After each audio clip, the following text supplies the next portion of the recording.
নবী রসুলদের গালি দেয় মানুষ, আল্লাহর খোদাকে গালি দেয় মানুষ। আপনি কোন বালেশ্বর বালহরিদাস পালাচ্ছেন, আপনারা গালি দেওয়া যাবে না? প্রেসিডেন্ট ম্যাকরনের তো থাপ্পড় মারে, আপনি চর থাপ্পড় খাবেন, আপনারা রাজনীতিবিদরা গালি খাইবেন। এটা সহ্য করতে হবে, এটাই নতুন বাংলাদেশ। এবার আসেন আমরা ওনার বক্তব্যটা আলাদা আলাদা করে শুনি।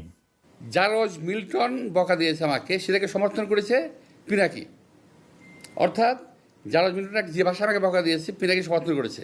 আমি বলতে চাই যে ওরা সবাই একই বংশের, একই গোত্রের সন্তান।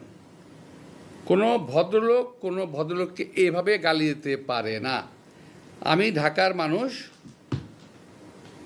আমি ইচ্ছে করলে ওরা যে ভাষা গালি দেয় তার চেয়ে জঘন্য ভাষা গালি দিতে পারি, কিন্তু আমার বাপ মা, আমার পরিবার এটা আমাকে শেখায় নাই।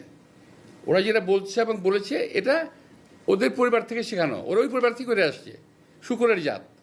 এটা নিয়ে বিশ্বব্যাপী আমার দেশে এবং বিদেশে